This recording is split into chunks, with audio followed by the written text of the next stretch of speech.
ইতিমধ্যেই বাড়ি বাড়ি গিয়ে এনুমারেশন ফর্ম বিলি করতে শুরু করেছেন বিএলওরা।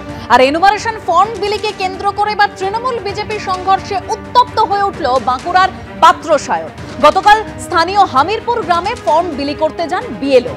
তৃণমূল ও বিজেপি দুই দলের বিএলএরা উপস্থিত ছিলেন সেখানে। অভিযোগ, বিজেপির বিএলএকে মারধর করেন তৃণমূলের বিএলএ। রাতে তৃণমূল কর্মী সমর্থকদের সঙ্গে বিজেপির যুব মোর্চার সভাপতি ও তার অনুগামীদের মারপিট হয়। মারপিটে দুপক্ষের বেশ কয়েকজন আহত হয়েছেন বলেই খবর।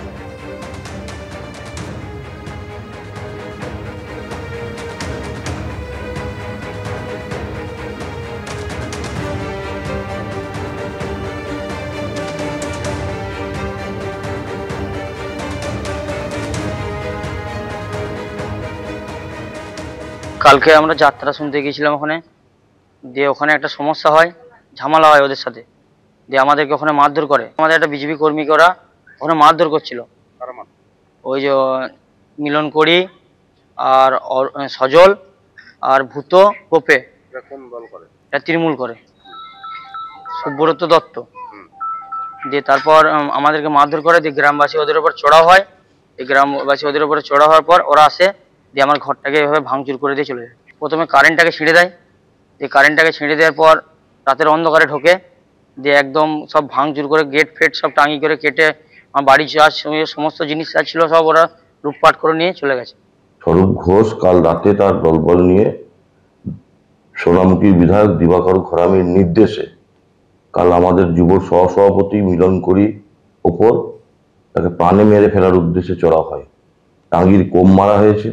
মিলন করিকে, সুফল ঘোষকে, সোনাকে, মিলন করি বর্তমানে মিশন হসপিটালে ভর্তি। তার আঙ্গুল কেটে বাদ দিতে হচ্ছে, এখন তার অপারেশন চলছে। তার পাল্টা তো হবেই, ছাড়ের কোনো জায়গা নেই। কে আছে, কে উপস্থিত আছে, রং চড়িয়ে কথাবার্তা বলে কোনো লাভ নেই। এরপর আমি দিবাকর ঘরামিকে বলছি, কাল রামনগরের মানুষ তাড়া করেছে আপনাকে, তার জন্য পাল্টা তৃণমূল কর্মীদের উপর আক্রমণ তো সামালতে পারবেন তো দিবাকর বাবু? একদিকে বাঁকুড়ার পাত্রসায়র, যেখানে এনুমারেশন ফর্ম বিলিকে কেন্দ্র করে তৃণমূল বিজেপির সংঘর্ষে একেবারে উত্তপ্ত পরিস্থিতি। অন্যদিকে পশ্চিম মেদিনীপুরের পিংলা, যেখানে বাড়ি বাড়ি না গিয়ে নিজের বাড়িতে বসে এসআইআর ফর্ম বিলির অভিযোগ বিএলওর বিরুদ্ধে। সিওর কাছে অভিযোগ দায়ের করেছে বিজেপি। পশ্চিম মেদিনীপুরের পিংলায় খড়গপুর 2 নম্বর ব্লকে 133 নম্বর বুথের বিএলওর বিরুদ্ধে এই অভিযোগ। বাড়ি বাড়ি না গিয়ে নিজের বাড়িতে বসে এনুমারেশন ফর্ম বিলির অভিযোগ বিএলও সরস্বতী মুর্মুর বিরুদ্ধে।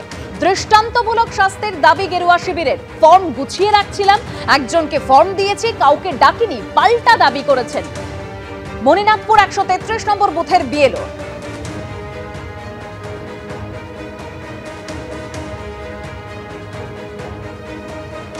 পিংলা বিধানসভার 133 নম্বর বুথে বিএল হচ্ছে সরস্বতী মুর্মু।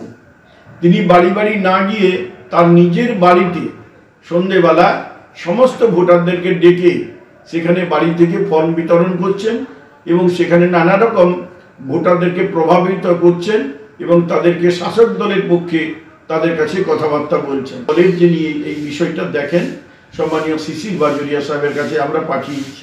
আমাদের দাবি, ভারতীয় জনতা পার্টির ঘাটাল সাংগঠনিক জেলার পক্ষ থেকে বিএলওর বিরুদ্ধে চিফ ইলেকট্রাল অফিসারকে দৃষ্টান্তমূলক শাস্তির ব্যবস্থা গ্রহণ করতে হবে। কখনো কাউকে ডেকিনি, কিন্তু দেখছে যে আমরা যে ফর্মটা করছি আমাদের নিজেদের, তখনই বলছে তাহলে আমাদেরটা দেখো, এরকম ভাগ করে বলছে। দিয়ে আমি বলি থামো, আর আমাদেরটা করে নেই, তারপরে মোটামুটি আমি তো ফিল্ডে বেরোবো, তখন মোটামুটি দেওয়া হবে, আমি এটাই বলছিলাম।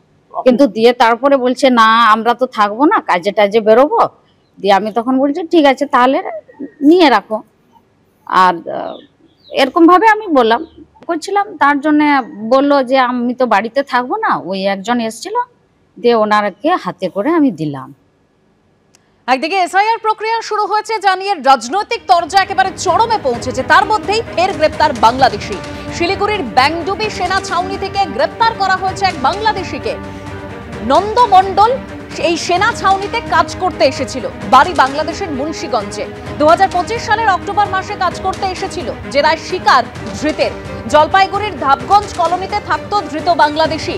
সীমান্ত পেরিয়ে ভারতে ঢোকে নন্দ মণ্ডল। আটক করে বাগডোগরা থানার হাতে তুলে দিল সেনা। ধৃত নন্দ মণ্ডলকে গ্রেপ্তার করল পুলিশ।